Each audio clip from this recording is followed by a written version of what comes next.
Hello, hello from the AP Recording Studios in St. Paul, Minnesota. We are almost at the end, my friends. Today will be a 250 lecture. Then we'll do two on Monday with African and Indigenous American art. And then we're done with the 250. All right, so let's get going.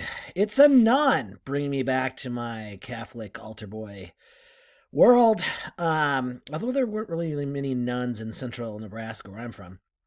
All right, so this nun, um, Juana Inez de la Cruz, was known as one of the leading intellectuals of Mexico. Hence the all the books in the background there. And one of the things that probably is making you sort of scratch your head is the oval shaped painting. I guess they were sometimes embroidered, but this is a painting of the Annunciation, which is worn. It's kind of like a nun's badge. I don't know if they have to wear it all the time, but it's there. And then she's got her hand on a book that is harkens back to Saint Jerome, which is the religious order. Her religious order was named after Saint Jerome. And then she's also got a rosary.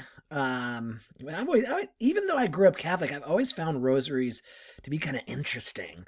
My aunt Marge was a huge rosary gal and would use it all the time.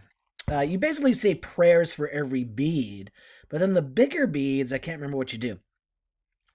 All right, so there you go. It's a portrait from Mexico, non-Western portrait. I'm kind of glad they put in here one of my favorite artists, even though I don't think I really ever talk about him in the regular lectures, and that would be Joseph Wright of Derby. And what he's known for are these incredibly intricate and fascinating and beautiful paintings of science, the scientific revolution, and the Enlightenment.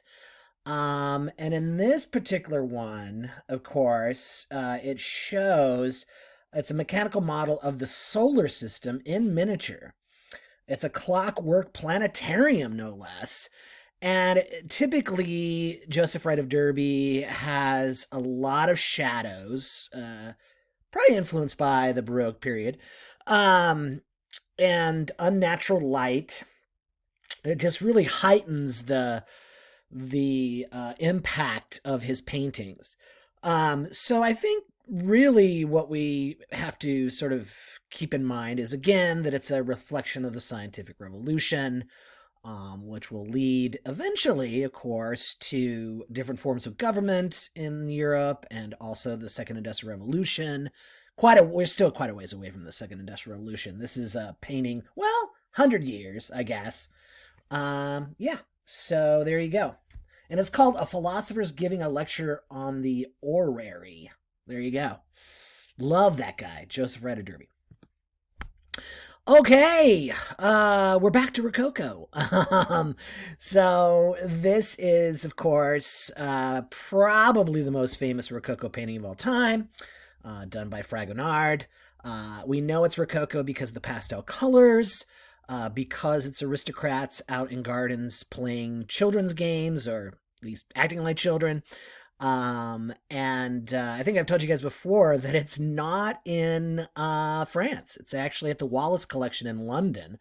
A lot of people bought Rococo furniture and art after the French Revolution of 1789 because either the rebellious individuals were burning it or selling it, and so a lot of it made its way over to England. And remember that Rococo art is oftentimes vacuous. Louis XIV through the XVI, they didn't want people to be thinking about anything. It was just for entertainment. It was sort of eye candy, and there you go, Rococo. All right, Monticello. I have been there actually once. I'm so happy I went. And this, of course, is Thomas Jefferson's home in Virginia. And it's modeled after, now you guys know, it's modeled after Greek temples. There's a pediment, a triangle up top. There's actually a frieze. It's actually a Doric frieze. And is it Doric? My eyes say it is. So that makes sense. So you have the triglyphs and metopes, and then you have the plain capital, so it's Doric.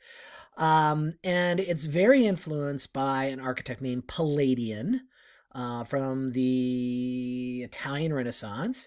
And in fact, that half window up top is what's called a Palladian window. Maybe you have one in your house.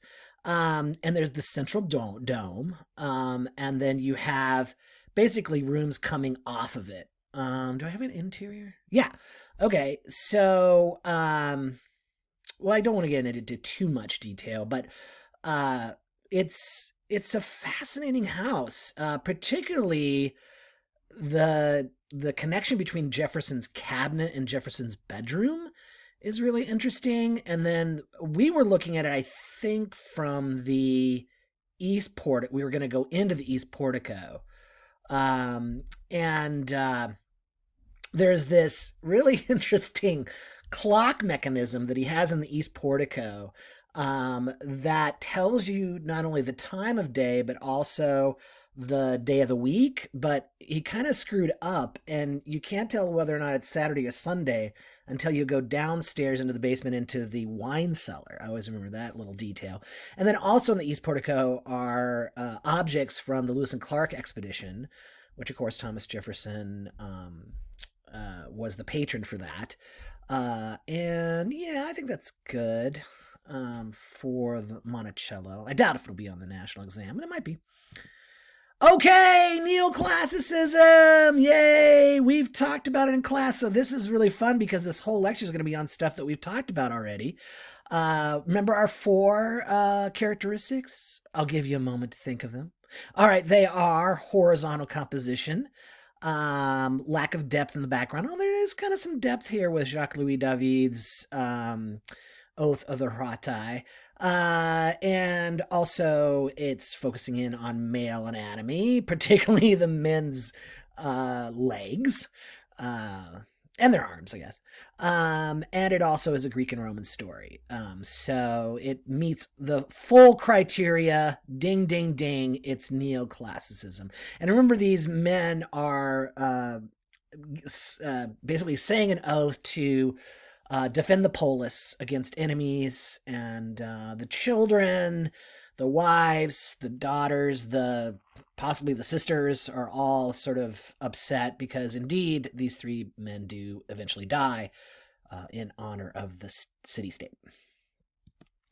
All right, this is one we've never seen in class before.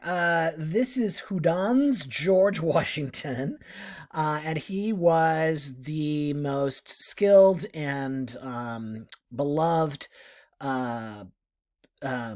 sculptor in marble. And this is George Washington. It's interesting. So, we really didn't have, as a country early on, we really didn't have great architecture. We didn't have really great literature, although one could maybe have a little debate about that. So Washington really saw himself as he had to have art created with his vestige, his body and his face, and that's what would perhaps bring the country together, all under a president. Although it's interesting, I think I've told you guys this before, when you go to Mount Vernon, it says General Washington over his it's not even really, what is it? It's his mausoleum. It's not his grave. And the reason for that, we were told when we were there, was because he really didn't know if the presidency and the office would continue on, a number of years after his death. So he wanted to be remembered as the general, more so than the president. So the rods there are fasci, and yes, that later leads to the term fascism. And they're bundles, and there's, I think, 13 of them representing the colonies. What else? Oh, well, of course, he is in his general coat. And this was for. Where did this thing go? I don't know where. I can't remember. But, anyways. All right, so an image of George Washington. Okay, so this is something we've looked at this series before. I don't know if we've looked at this particular print, although it's very similar to Goya's very famous painting. And this is from his series of prints, The Disasters of War. And it's a very political piece, one of the first actual political pieces made in the history of art. And it's showing French occupying soldiers killing innocent Spanish citizens. And this is during the Napoleonic era. And so, of course, Goya always made the point that, people think that Napoleon brought in this liberal Napoleonic code, do away with the old aristocracy sort of new system of government, but it did not go over well in Spain. And then later, of course, Napoleon proclaims himself emperor. So there you go. All right. So Goya was, in essence, a voice of protest. Yay, she's here. Okay, so one of my favorite artists of all time, and we've talked about her a little bit, is Elizabeth Vigée Lebrun, and this is her self-portrait.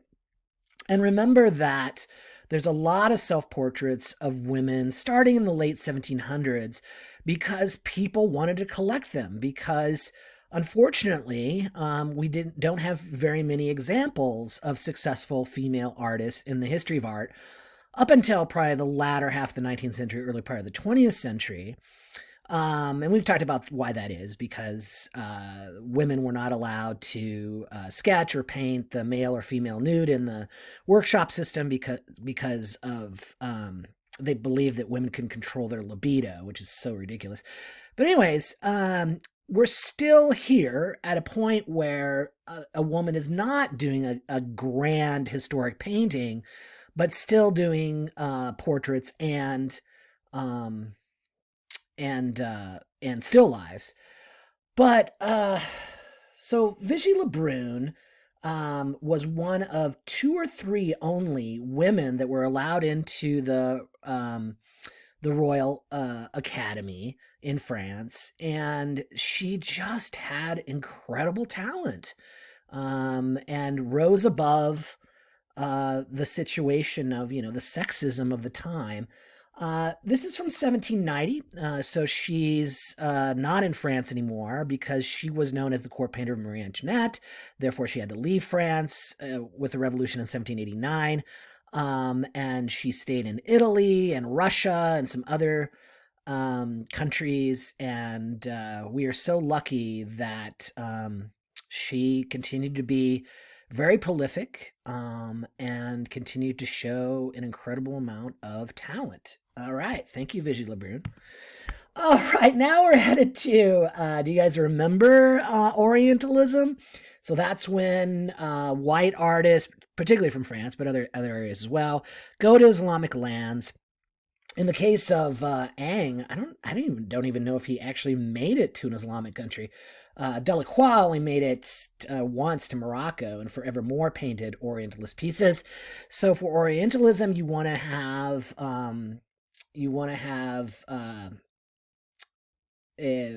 erotic and exotic. I had a little bit of a brain freeze there for a minute. And this is the very famous odalisque done by him. She has an extra, or maybe a couple extra vertebrae, and she's fairly white. That was supposed to be more, I don't know, sexually thrilling.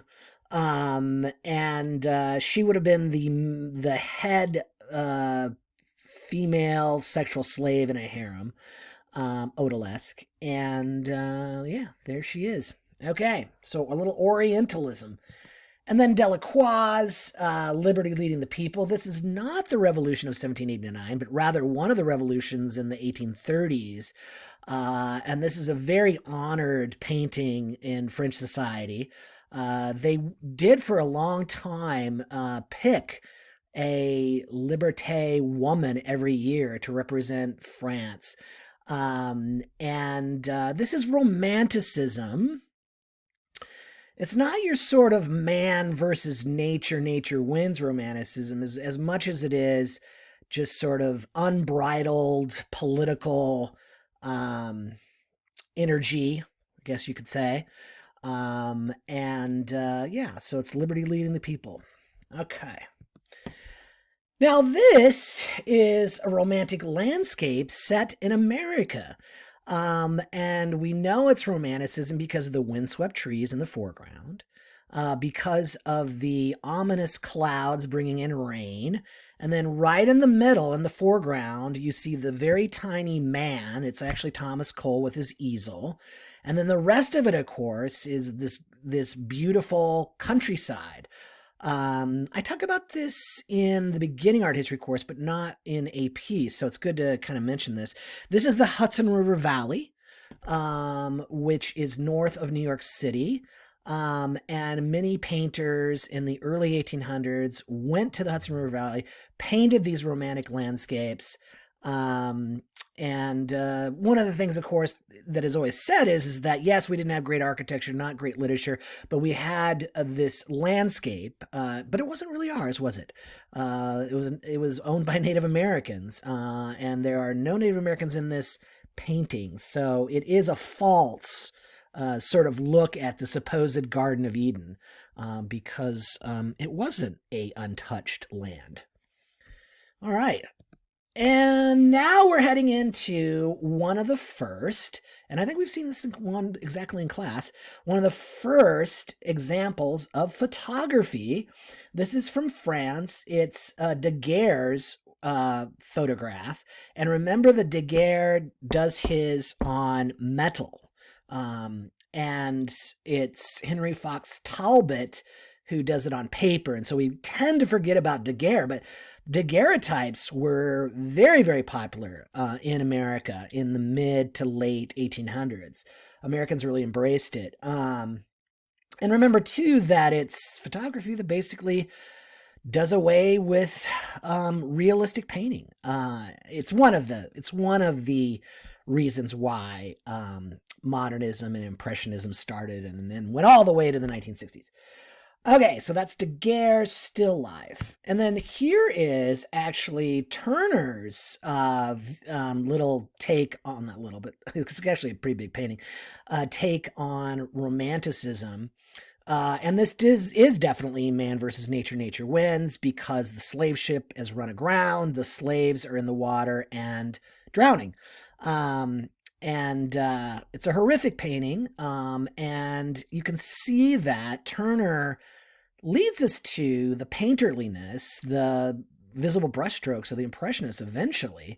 And in some ways, there's a little bit of an abstractionist, just a teeny bit. Okay, here are the Houses of Parliament. Bowels of Westminster. I can't think that this is going to be on the national exam this year, but I guess you never know. And this is an example of neo. Well, I don't know if it'd be a neo-Gothic architecture style that was developed in the mid to late 1800s. So this is during the reign of Victoria. Remember, we had some paintings that we looked at of Turner's of the House of Parliament going up in flames. So they had to redo it. And when they did, it was a Gothic revival period. I was forgetting the term revival. So yeah, it's a Gothic revival House of Parliament.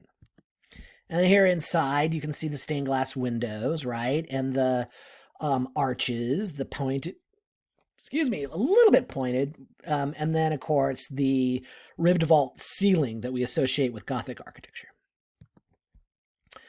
And I guess we're doing a little bit more there with the Gothic look. All right, good. All right, now we looked at this one in class as well. This is an example of French realism. And realism, of course, the focus was on the peasantry and also a dark and gritty, like soil palette. And we've talked about before that it's probably true that without the doing away of the aristocracy starting in 1789, although the aristocracy comes back in the 19th century a couple of times, that you maybe wouldn't have an artistic movement that focused in on the working class. Yeah, so, and it's sad, this painting no longer exists. It was destroyed in World War II, but we still have a record of it. We did a pretty good job with, not to pat myself on the back, but we did a pretty good job, I think, with realism this year because we did that whole activity with Millet, and yeah, so I think we did all right with that. Okay, so this is a work by, I wish they would have picked something else, to be honest. This is Damier's Nadar, Raising Photography to the Height of the Art.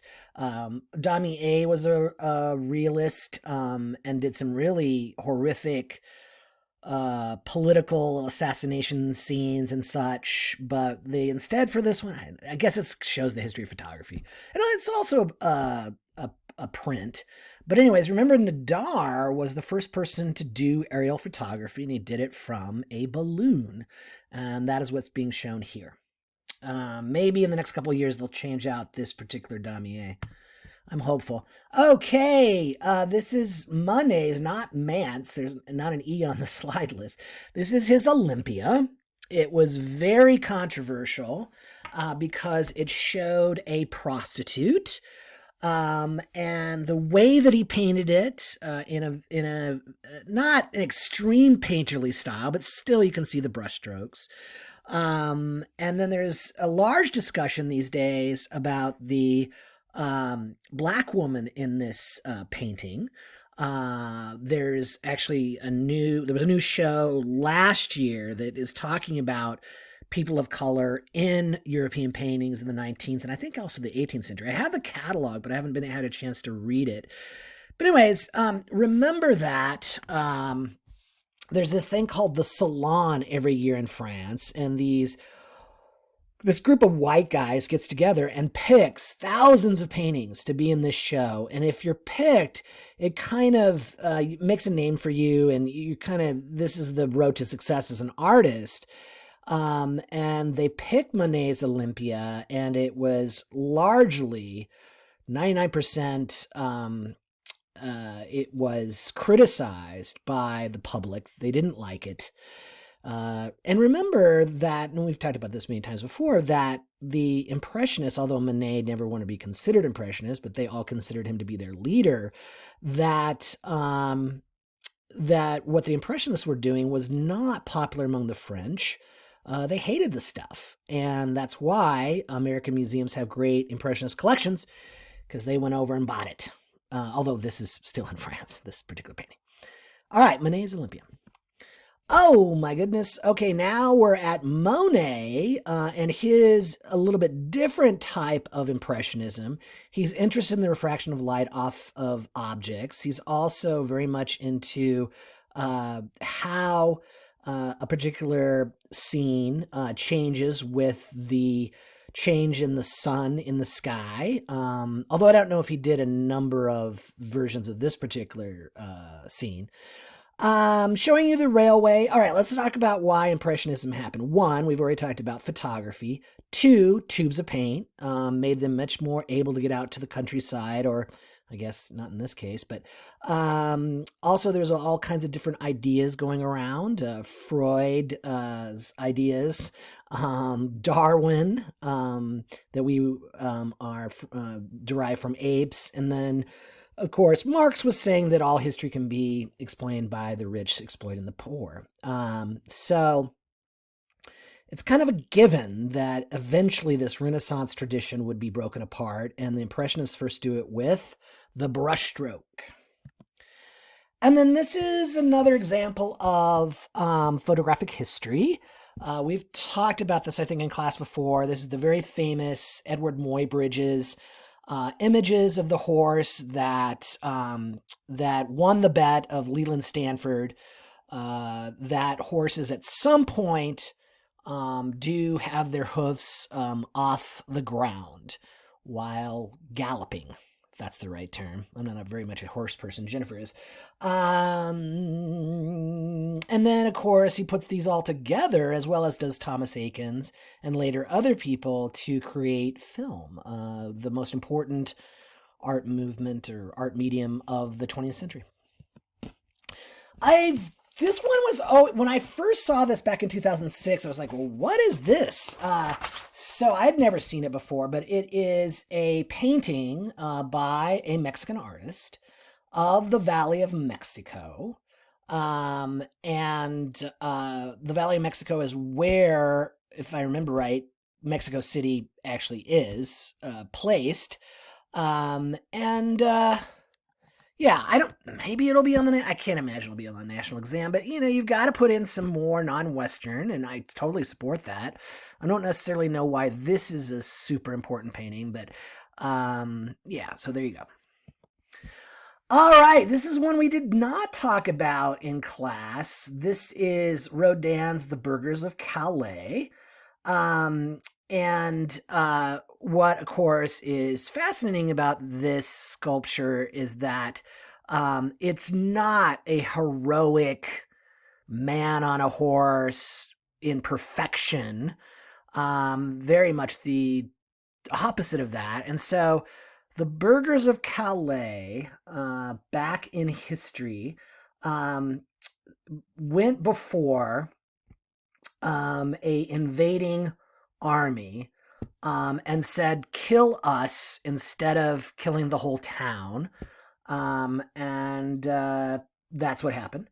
And so Rodin decides to make a less perfect image of these heroes. And it was really radical for the time. So it was done 1884, 1895.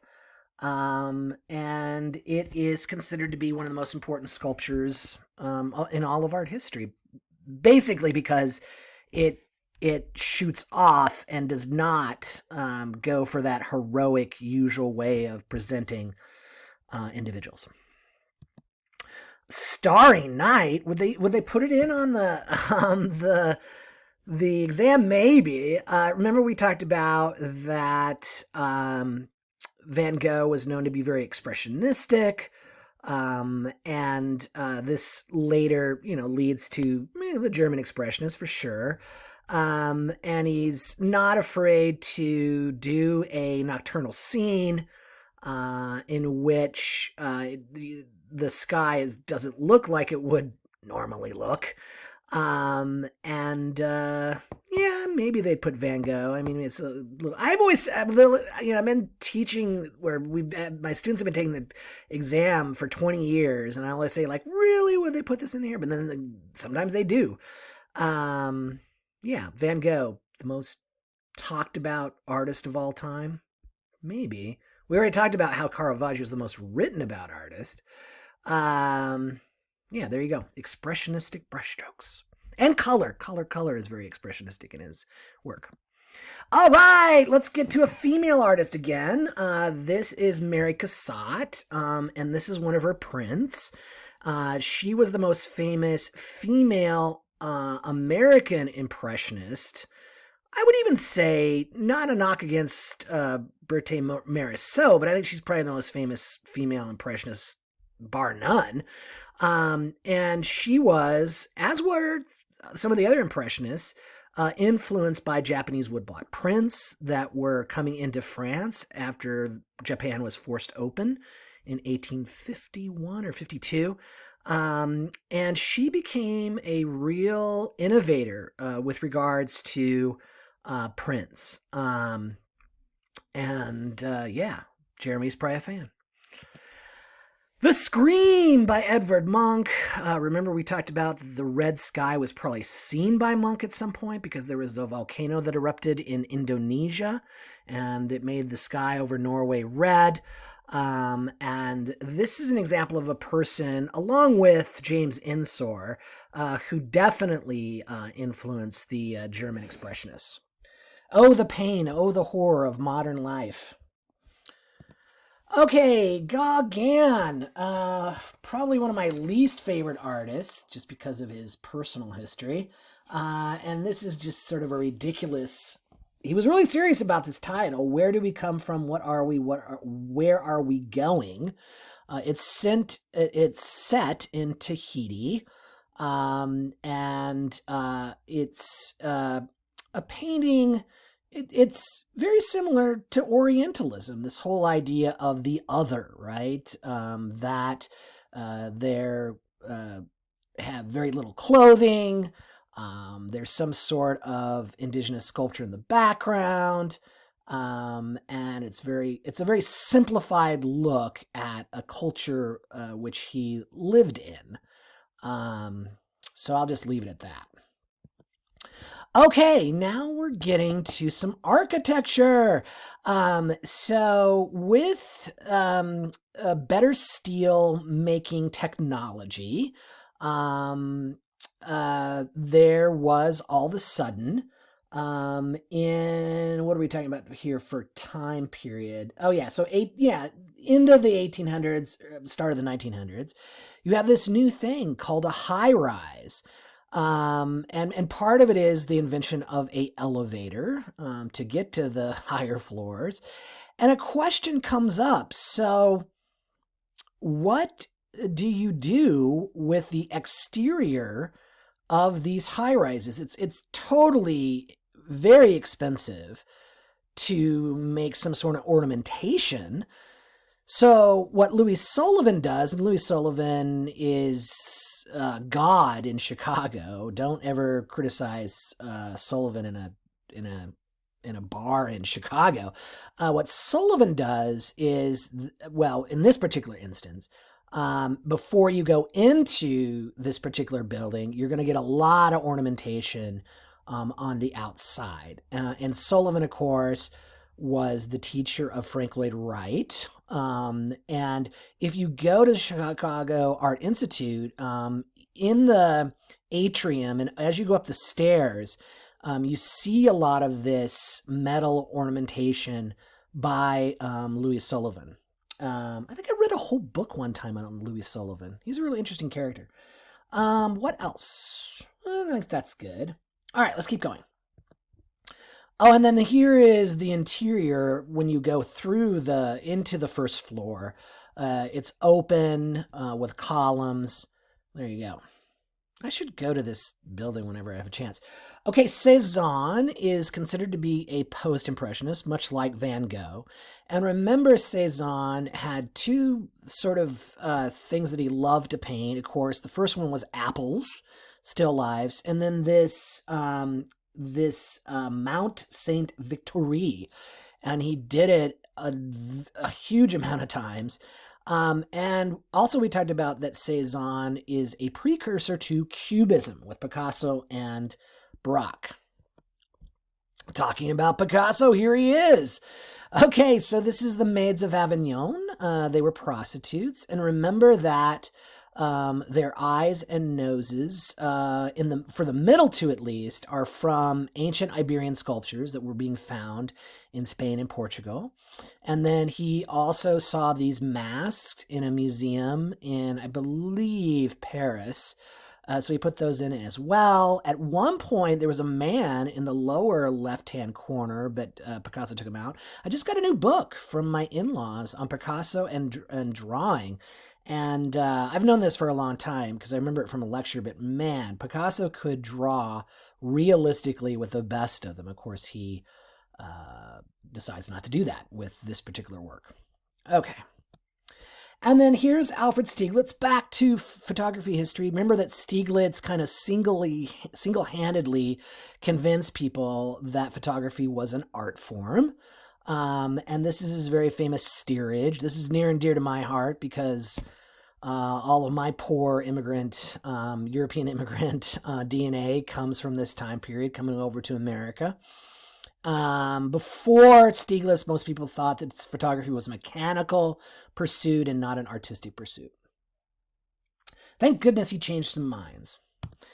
Okay, and now we're looking at work, of course, by Gustav Klimt. This is an example of Art Nouveau. And Art Nouveau was a reaction to the Industrial Revolution. They were afraid that people would start to not love carefully wrought artistic pieces. They would just like, machine-made pieces. With regards to Klimt, you see a lot of influence of Byzantine mosaics, and of course you have a lot of ornamentation. And the background is flat, which eventually will lead us to abstract expressionism. Okay, let's keep going. All right, so that's The Kiss by Klimt. And when I first saw this in 2016, I was like, okay, so you want the students to do a comparison between the two. This is Brancusi's The Kiss. Sorry, I just always kind of giggle at it. I don't know why. I think it's kind of naive in a little way. I mean, you guys might hate me for saying that, but anyways, two people, very simplistic in stone, kissing. So that's all I'll just say about that. And then here is Braque, sort of the forgotten cubist. It's always our Picasso that they talk about. And they were definitely together just being innovators in cubism. This is an example of analytical cubism when you start off with a whole and break it apart. And synthetic cubism is when you take disparate objects and put them together. So yeah, that's Braque. Matisse! So remember that Matisse was a Fauve, and the Fauves, of course, were all about liberation of color. And Matisse is seen as one of the giants of modern art in the 20th century, along with Picasso. I would throw in Duchamp as well. And he wanted his art to be pleasing. This is kind of hard for students and people who, want art to not entertain and, maybe bring up politics and, it's hard to look at. That's the opposite of Matisse. He definitely wanted people to enjoy his art. Kandinsky, we've talked about before, and hopefully we'll see a little film clip on an artist who is now considered to be before Kandinsky's abstraction, an early abstractionist in Sweden, I believe. Stay tuned for the details. But Kandinsky, of course, was from Russia. There's still some things you can kind of recognize a little bit in this, and then he goes towards total abstraction. So an early abstractionist in Europe. Now we are to the German Expressionists, and I would say, you know what, if I was going to pick a German Expressionist, a male German Expressionist, I would have picked Kirchner as well. I think it's a good idea for the folks at the College Board to pick this one for the 250. Remember, Kirchner did not lose his right hand in World War I, but felt emotionally and psychologically as if he had lost it. And remember, the German Expressionists are very political, very negative about German society that brought them into the war. And he's very angular with his aesthetic, Mr. Kirchner. And then, yay! I think we had this on the test, for God's sakes. This is Cathay Kollwitz's print. And she's largely known for her prints. Again, Jeremy's probably a big fan. And she does embrace the ideas of German Expressionism. And in a lot of her works, there's death and angst. And there's a new catalog out on her that I'm going to have to get soon. She's endlessly fascinating. Okay, now we are to the international style of architecture that arises with the Bauhaus during the Weimar years before Hitler. Hitler closes the Bauhaus. And there are some characteristics that you need to know for the international style. One is non-load-bearing walls, which then gives you space for a lot of glass. 3, flat roofs, and then 4, no ornamentation. We're done with the Victorians. We're done with Louis Sullivan and such. And so this is the style of architecture, modern architecture. And with this particular work, which is Le Corbusier's work, it's called the Villa Savoy. It's a house, and it is seen as a great example of international style. And here's another shot of it from the side. Okay, let's keep going. Oh, here's an interior. All right, no ornamentation there. Okay, we've talked a little bit about Mondrian. Actually, some of you became fascinated by him. So this is a particular way of painting called de style, or the style. And it's basically taking things down to sort of the basic sort of foundations of art. Yeah. So, and remember I told you guys, and it's true, that he just didn't come up with this right away. There's a whole evolution of his abstraction interests. Okay, here is something from Russia from 1932. And remember that, okay, so the Russian Revolution happened in October of 1917, the big one at least. At first, people like Malevich and others were embraced by the Russian Revolution. They wanted to have a modernist aesthetic. And then later on, and certainly during the Stalin era, of course, these modern artists were outcasts. And the style went to social realism, as I like to call it, really strong Russian women on tractors. But it's really, some of this early Russian Revolution art is quite interesting. I've got a couple books on it actually. Okay, here is an object from Oppenheim, Mert Oppenheim. It's called Object. It's a Dada piece. And yes, she basically took a saucer and a cup and a spoon. And I can't remember I think I have it somewhere. Can't remember what is it deer? Is it a deer skin? I can't remember. Anyways, here you have a Dada object by a woman, Mert Oppenheim.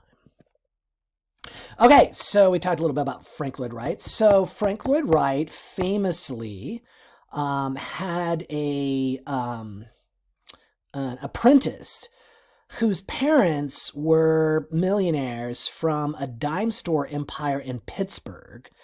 And they had land outside of It's about a half hour to 40, maybe more like 45 minutes to an hour outside of Pittsburgh. He went to the land, he saw the waterfall, and decided to put the house over the waterfall. And the house is called Falling Water. I've been there at least twice, maybe 3 times. You do hear the waterfall all throughout the house, so you're going to have to deal with that. And famously, of course, Frank Lloyd Wright was into what's called cantilevers, where you have, in this case, a couple of different patios that are cantilevered over the falls. And yeah, so it's probably one of the most, well, it is one of the most famous houses in the United States, and probably the most recognizable work of Frank Lloyd Wright. And he was totally a control freak. He also designed some of the furniture and definitely always designed the hearth, the fireplace and such. I'd like to spend one night there, just one night. And here's the sort of architectural plans there. Now, was Frank Lloyd Wright's engineering sound? No. There's a lot of houses and buildings in the United States that have had to be reconstructed because he was more sort of flamboyant with his designs and not necessarily as much an engineer. All right, here we have Frida, and this is one of her very famous double self-portraits, and it is dealing with her physical condition. She, you guys probably know, was in a tram accident, and it impacted her physical health the rest of her life. It's also it's also a reflection of the tumultuous relationship between Frida and Diego Rivera. Rivera was an ass, let's just be honest. And yeah, so Frida always claimed that she was not influenced by or not, and was not a surrealist. And I've always thought, well, I don't necessarily agree with that. But then again, an artist should be able to say what their art's about. There you go. All right, this is work by Jacob Lawrence. And of course, he is the most famous African-American artist of the 20th century. And this is from his series, his migration series. It's over 60 panels showing the migration of African Americans from the Deep South up to the North, particularly Chicago, Cleveland, D.C., and such. And this is very obviously looking at segregation. The white men on one side, blacks on the right side, and a cordoned off existence. And Jacob Lawrence is getting a lot of attention lately. There's a huge show on the East Coast about his embracing of history, American history. I have to get the catalog. So Jacob Lawrence. This one I had never seen before 2016, and this is a work by a Cuban artist, and it's called The Jungle. And it's an example, obviously, of modernism in Cuba. And it shows the influence of surrealism and Afro-Cuban or Afro-Caribbean culture. And it's his most famous work. I do know that. And it's a part of a floral scene showing sugarcane. So it's a work by a Cuban artist. And then, we got to throw in Diego. And so this is a huge work showing the history of Mexico. There's all kinds of different well-known Mexican figures in history. In the middle, you could probably see it, and kind of the middle to the left is Diego is kind of a little boy, and then Frida in the background there. I'm hoping this isn't on the national test. But yeah, so it's very colorful, a tableau sort of showing once again the history of Mexico. Here we are. Would they put this on the test? This would be great because I think you guys really kind of understand ready-mades, maybe even a little bit better than classes in the past. So remember that Duchamp was in New York City. He heard that there was going to be an art show, and as long as you paid, $6 or $10, you could put a work of art in the show. So he went to a plumbing supply store, bought a urinal, put it on its side, I think, and then put one of his aliases on there, Armut, 1917. Of course, it did, well, not maybe of course, but it definitely didn't get into the show. And Dada is a reaction to World War I. If nothing makes sense, then let's make art that doesn't make sense. And it's all about the conceptual idea behind the art and not actually making the object with your own hands. And it doesn't really matter what the final product is. And so Duchamp, as we talked about in class, is the grandfather of all conceptual art, love it or hate it. But conceptual art still continues to be very influential in the art world and the art market. So it's always good to know something a little bit about Dada. All right. De Kooning, we've looked at him before, so he's an example of an abstract expressionist, and his most famous series was Of Women, so now we have a flat background. You're not looking into an illusionistic world anymore. And we have no respect for realistic modeling of the figure, obviously. And also, there is an expressionistic use of color and obviously a very violent expressionistic brushstroke. And then we're going back to the international style. It's pretty much most people agree that Chicago is the best city for architecture. And this is the Seagram's building. Hold on. Is the Seagram's building in Chicago? Yes, I think I'm right. And you can see that there are no load-bearing walls, that it's all glass. It has a flat top. There's no ornamentation. Yeah, so that's international style at its best. There you go. Oh, would they put Warhol in here? Maybe. So Warhol is a pop artist, of course, and he's very interested in celebrity. And multiples, and it goes back a little bit to the Dada as far as maybe it's not his hand that made these silk screed images here. Maybe they were produced in what he called himself his studio, which is called a factory. I'm not a huge fan of this particular part of his work, but that's okay. All right, and then, boy, we know about Kusama.